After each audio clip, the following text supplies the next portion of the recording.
Sorrel Feinstein, and you're watching French Roast Reviews. Today, I'm going to be interviewing Peter Quinn-Jacobs on the revival of Gilmore Girls. Hi, Peter. It's nice to have you. Hi, thanks for having me on. Okay, so the first question we're going to start off with is, how do you feel about the phone call from Lorelai to Emily and how their relationship changed during the show?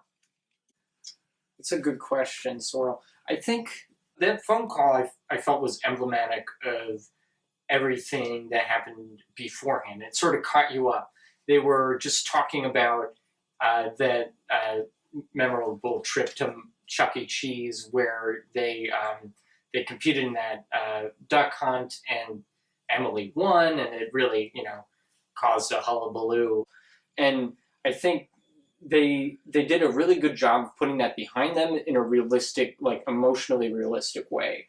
And they made sure that the rest of this revival wasn't going to be about that. So I really appreciated that. Do you think that Rory should have ended up with Jess, Dean, or Logan? I don't think she should have ended up with any of them, honestly. She's a complex character, and she needs a complex man, like Garbage Man. I think Garbage Man would have been the ideal character for her to end up with in the show. I mean, think about that scene at the Christmas party where he shows up after his shift doing garbage, and he brings her those balloons. That's the sort of complexity that Rory needs in a man. So I think, honestly, he was a very overlooked character. What do you feel about Dean and Jess? Why do you think that they couldn't have been a good match for Rory? Well, I think Dean was a bit of a loose cannon. He ran all over the ship when they were trying to catch the narwhals, and you can't have that in a relationship. Yeah. And then Jess was a woman, so. Yeah, no, definitely. So do you think that Emily's choice of leaving the DAR and moving to Nantucket was the right thing for her to do?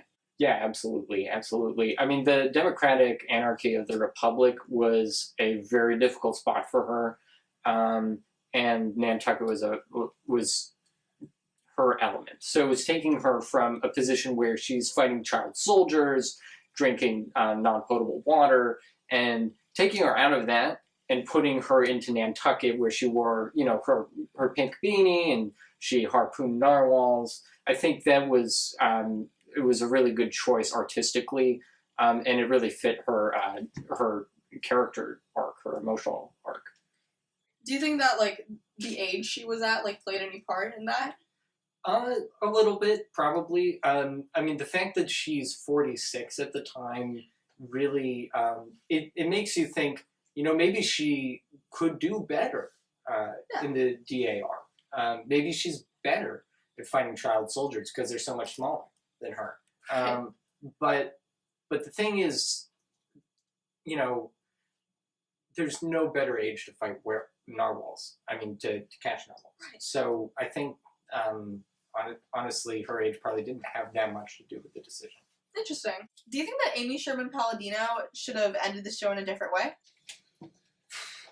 No, but yes. No, but yes. Okay. Because elaborate. So the show ending was perfect. It was absolutely perfect. There was nothing at all wrong with it. But the shellacking of the oars at the end was left a bit to be desired, because those are the last 4 seconds of the movie, and where the oars are rising up, glistening in the sun, and they could have glistened a lot more if they'd been shellacked properly. Whoever they had on set that day doing the shellacking probably just shellacked off. Right, it would have just added that extra little spark. How do you feel about the last 4 words of the revival? They changed my life. They were so integral to the entire show, and it was great how they mirrored the first 4 words at the beginning, too. Never date me again. I think that those are so confident. That's what really struck me, is they're so confident. It set them up not just for a season 8, but for a season 9 and 10. They made it possible to draw this franchise out even longer, and the fans are going to love it. No, exactly. Well, I think that's all the time that we have. Thank you for joining us, Peter. Oh, well, thank you for having me. This has been Sorrel Feinstein with French Roast Reviews. Thank you, America, and God bless.